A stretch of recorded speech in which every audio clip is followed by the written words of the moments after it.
Islamic রাষ্ট্র প্রতিষ্ঠার পথে সবচেয়ে বড় বাধা হচ্ছে গণতন্ত্রের প্রতি মুসলমানদের অগাধ বিশ্বাস এবং আস্থা।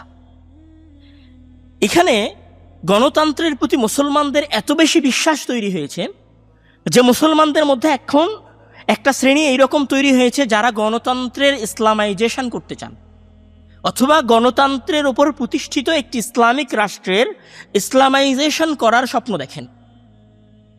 এখন আমাদের প্রশ্ন হতে পারে যে বাস্তবেই কি গণতান্ত্রিক পন্থাকে বা গণতান্ত্রিক সিস্টেমটাকে বা ডেমোক্রেসিকে ইসলামাইজড করা সম্ভব, অথবা গণতান্ত্রিক উপায়ে প্রতিষ্ঠিত একটি রাষ্ট্রকে কি ইসলামাইজেশন বা ইসলামাইজড করা কি সম্ভব? এইখানে প্রথমে আপনাকে জানতে হবে যে আপনি যদি গণতন্ত্রের মাধ্যমে ক্ষমতায় যান, ক্ষমতায় যাওয়ার পরে আপনি যদি ইসলামী আইন আপনার দেশে প্রতিষ্ঠা করতে চান, তাহলে আপনাকে ওই ইসলামিক আইন বাস্তবায়ন করার জন্য গণতান্ত্রিক উপায়ে সংসদে বিল পাস করতে হবে। যদি সেই বিলগুলো স্বাভাবিক এবং সাধারণ রুলস হয়, স্বাভাবিক এবং সাধারণ নিয়ম কানুন হয় যেটা আপনি পাশ করতে চাচ্ছেন, এবং সেটা যদি সংবিধানের সাথে সরাসরি সাংঘর্ষিক না হয়, তাহলে যখন একটি সংসদের অর্ধেকের একজন বেশি, মানে ধরেন 100 জন এমপি আছেন একটি সংসদে, এর মধ্যে 51 জন সংসদ সদস্য যদি আপনার প্রস্তাবিত বিলের পক্ষে ভোট দেয়, তাহলে আপনার বিল পাস হবে।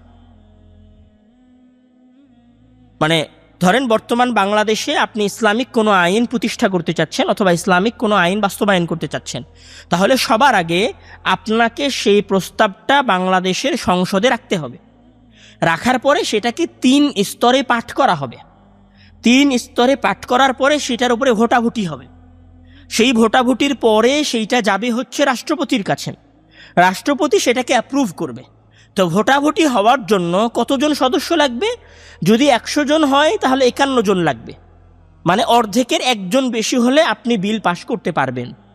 অর্থাৎ আপনি যদি কোনো ইসলামিক আইন পাস করতে চান, তাহলে 51 জন সংসদ সদস্য আপনার আকীদা এবং আপনার বিশ্বাসী হতে হবে। এটা হচ্ছে সাধারণ আইনের ক্ষেত্রে। এখন আসেন যে আপনি যদি কোর আইন পরিবর্তন করতে যান, কোর আইন মানে ধরেন আপনি হচ্ছেন দণ্ডবিধির আইন পরিবর্তন করতে চান, মানে কেসাসের আইন, হুদুদের আইন, তাজিরের আইন বাস্তবায়ন করতে চান। কেসাস মানে চোখের বদলে চোখ, হাতের বদলে হাত। হুদুদ মানে কেউ যদি হত্যা করে ফেলে তাহলে তাকে হত্যা করা হবে, কেউ যদি চুরি করে তাহলে তার হাত কাটা হবে। এই যে আইনগুলো, আপনি যদি এই আইনগুলো বাস্তবায়ন করতে চান, তাহলে এই আইনগুলো বাংলাদেশের সংবিধানের আর্টিকেল 27, আর্টিকেল 31, 32 এবং আর্টিকেল 35-এর সরাসরি বিরোধী। তখন আপনাকে কি করতে হবে? বাংলাদেশের সংবিধান পরিবর্তনের প্রস্তাব রাখতে হবে। এখানে আরও একটা সমস্যা আছে যে বাংলাদেশের সংবিধানে রাষ্ট্র ধর্ম ইসলাম, কিন্তু আইন প্রণয়নের ক্ষেত্রে যেই ব্যবস্থাকে সামনে রাখা হয়েছে সেটার নাম হচ্ছে ধর্মনিরপেক্ষতা। ধর্মনিরপেক্ষতার 3টা মৌলিক বৈশিষ্ট্য আছে, যেটা জন লক, জে.এস. মিল এবং চার্লস টেইলর নির্ধারণ করে দিয়েছেন। ধর্মনিরপেক্ষ রাষ্ট্রের 3টা বৈশিষ্ট্য থাকতে হবে। এক, যে ধর্মনিরপেক্ষ রাষ্ট্রে রাষ্ট্রীয় সমতা এবং নিরপেক্ষতা থাকতে হবে, বাক স্বাধীনতা থাকতে হবে, রাষ্ট্র এবং ধর্ম 2টা সম্পূর্ণ আলাদা আলাদাভাবে চলবে। তাহলে বাংলাদেশের সংবিধানে যদি ধর্মনিরপেক্ষতা থাকে আইন প্রণয়নের ক্ষেত্রে, তাহলে সবার আগে আপনি যখন হুদুদের আইন বাস্তবায়ন করতে চাইবেন, কিসাসের আইন বাস্তবায়ন করতে চাইবেন, তাহলে বাংলাদেশের সংবিধান থেকে ধর্মনিরপেক্ষতা আপনাকে উঠাতে হবে। মানে এমন সংবিধান প্রণয়ন করতে হবে যেই সংবিধানটা ধর্মনিরপেক্ষ হবে না। এবং একটা সংবিধান পরিবর্তনের জন্য আপনাকে কি করতে হবে? 3/2 এমপি অথবা সংসদ সদস্যদের আপনার প্রস্তাবনার পক্ষে ভোট দিতে হবে। মানে আমাদের সংসদ সদস্য যদি 350 জন হয়, তাহলে 234 জন সংসদ সদস্যকে এই ভোট দিতে হবে যে আমরা বাংলাদেশের সংবিধান বাতিল চাই, আমরা বাংলাদেশের সংবিধান থেকে ধর্মনিরপেক্ষতা উঠিয়ে দিতে চাই, এবং এইখানে সকল ল ইসলামিক ল এবং ইসলামিক আইন এবং ইসলামী শরিয়া অনুযায়ী হবে। যখন 234 জন ক্যান্ডিডেট, 234 জন এমপি এবং সংসদ সদস্য কথা বলবে, তখন আপনি বাংলাদেশের সংবিধানকে ইসলামাইজ করতে পারবেন এবং বাংলাদেশকে ইসলামিক শাসন অনুযায়ী নিয়ে আসতে পারবেন। এখন আমার প্রশ্ন হচ্ছে, বাংলাদেশের সংবিধানে, বাংলাদেশের সংসদে কতজন এমপি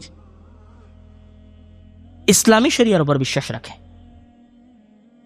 কতজন এমপি সংসদে গেলে ডেমোক্রেসির ইসলামাইজেশন চাইবে, গণতন্ত্রের ইসলামাইজেশন চাইবে? আপনি যে বললেন যে আমরা গণতন্ত্রকে ইসলামাইজ করব, অথবা আমরা বলছি যে আমরা গণতন্ত্রকে ইসলামিক করব, সেটা আমি একা চাইলে তো হবে না, আমার মতো আরো 233 জন সদস্যকে চাইতে হবে।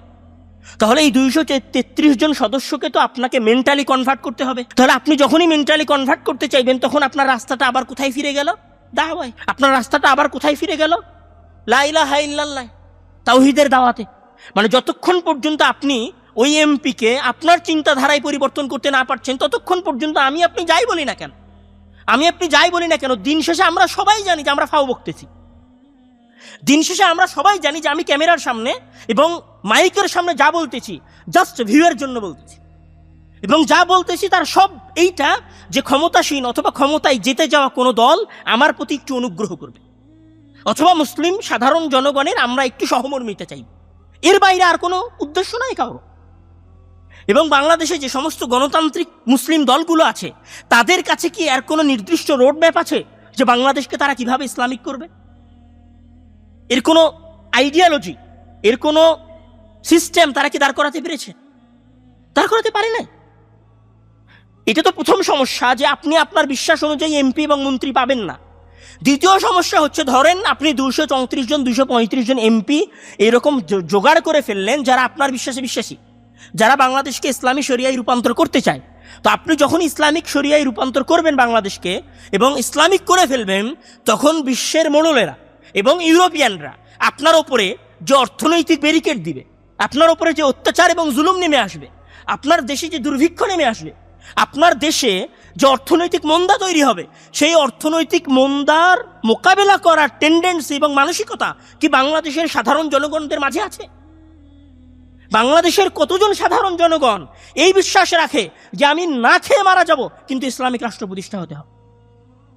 কতজন ব্যক্তি এই বিশ্বাস রাখে যে আমেরিকা যদি আমাদেরকে এক বেলার রুটিও না দেয়, এক বেলার রুটিও যদি আমাদের ভাগ্যে না জোটে, আমরা যদি ঘাস খেয়ে বেঁচে থাকতে হয়, তাও আমরা ইসলামিক রাষ্ট্র চাইব? এইরকম বিশ্বাসের কতজন জনগণ আছে? ধরেন আজকে ইসলামিক একটা দল বাংলাদেশের শাসন ক্ষমতায় চলে গেল, শাসন ক্ষমতায় চলে যাওয়ার পরে তারা বাংলাদেশকে পরিবর্তন করে ফেললো। পরশুদিন বাংলাদেশে আন্দোলন শুরু হয়ে যাবে, আন্দোলন শুরু হয়ে যাওয়ার পরে বাংলাদেশের ক্ষমতার পতন হবে যারা শাসন ক্ষমতায় আছে তারা, এবং এইখানে যে শ্রেণী উঠে আসবে সেটা আগের শ্রেণীর চাইতে আরো বেশি সেকুলার, আরো বেশি বামপন্থী এবং আরো বেশি আমেরিকান প্রভুদের ভক্ত হয়ে তৈরি হবে। তাহলে বাস্তবে আমরা যে কথাটা বলছি, আমরা জনগণকে ধোঁকা দিচ্ছি। আপনি কেন শুধু উপর উপর কথা বলছেন? ভেতরের হিস্ট্রি, ভেতরের রিয়ালিটি মানুষের সামনে বর্ণনা করে। এটা একটা কথা গেল। দ্বিতীয় কথা হচ্ছে যে আসলে আমি এটা মনে করি যে গণতন্ত্র জাস্ট একটা মতবাদ না। ধরেন গণতন্ত্র একটা মতবাদ, আমি আমার জায়গা থেকে, আমি ধরেন জাস্ট নাও আমি একজন অমুসলিম যদি বা আরেকজন অমুসলিম যদি ইসলামকে দেখে, তখন সে ইসলামকে কোন দৃষ্টিতে দেখে? একটা মতবাদের দৃষ্টিতে দেখে, যার কথাগুলো মিথ্যাও হতে পারে, যার কথাগুলো সত্যও হতে পারে, যার অধিকাংশ কথাগুলো সত্য অথবা অধিকাংশ কথাগুলো মিথ্যা। এখন এবং তাদের কাছে ইসলামিক আইন কানুনগুলো জাস্ট একটা আইন কানুন। ঠিক ওই রকম গণতন্ত্রেও তো আইন কানুন আছে। যদি আমরা রাসূল এবং আল্লাহকে বাদ দিয়ে দেই, রাসূলকে যদি রাখি এবং আল্লাহর সাথে সম্পর্কটা যদি বাদ দিয়ে দেই, তাহলে ইসলামও একটা মতবাদের মতো এবং গণতন্ত্রও একটা মতবাদের মতো। তো ইসলাম যদি এই মতবাদের কারণে ধর্ম হয়, তাহলে গণতন্ত্র কেন ধর্ম হবে না? গণতন্ত্র যে ধর্ম, তার আমি কয়েকটা প্রমাণ দিচ্ছি যে একটা ধর্ম হওয়ার জন্য কি লাগে। একটা ধর্ম হওয়ার জন্য 4টা বৈশিষ্ট্য লাগে। তার মধ্যে সবচেয়ে বড় কি, যে বিশ্বাসের দাবি লাগে। গণতন্ত্রের বিশ্বাসের দাবি আছে, মানে কেউ যদি গণতন্ত্রের উপর বিশ্বাস করে, তাহলে সেই বিশ্বাসের দাবি আছে। সেই বিশ্বাস মানুষের কাছে কিছু চায়। কি চায়? মানুষের কাছে চায় যে মানুষ সর্বোচ্চ কর্তৃত্বের অধিকারী হবে এবং সংখ্যাগরিষ্ঠতায় সকল কিছু বৈধ করতে পারবে। এটা তো বিশ্বাসের দাবি। তো বিশ্বাসের দাবি থাকাটা কিসের বৈশিষ্ট্য? ধর্মের বৈশিষ্ট্য।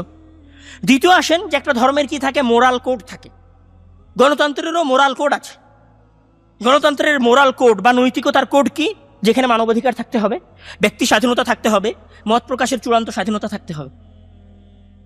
যেমন ইসলামের নৈতিকতা আছে, ঠিক ওই রকম গণতন্ত্রেরও কিছু মোরাল কোড আছে। তারপরে কি থাকে, একটা ধর্মের রিচুয়ালিটি থাকে। গণতন্ত্রেরও নিজস্ব রিচুয়ালিটি বা নিজস্ব আচার আছে, নিজস্ব সিস্টেম আছে। সেই সিস্টেমটা কি? সেটা হচ্ছে নির্বাচন, সেটা হচ্ছে ভোটদান।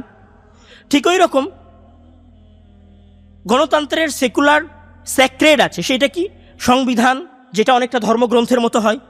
মানবাধিকার এখানে অলঙ্ঘনীয় অপরাধ, এবং কেউ যদি মানবাধিকার, ব্যক্তি স্বাধীনতা এবং মত প্রকাশের চূড়ান্ত স্বাধীনতার উপর প্রশ্ন করে, তাহলে গণতন্ত্রপন্থীরা আপনাকে চরমপন্থী এবং অগণতান্ত্রিক বলে আপনাকে চিহ্নিত করবে। ঠিক আমরা যেইভাবে আরেকজনকে আমাদের সমাজে চরমপন্থী হিসেবে চিহ্নিত করি।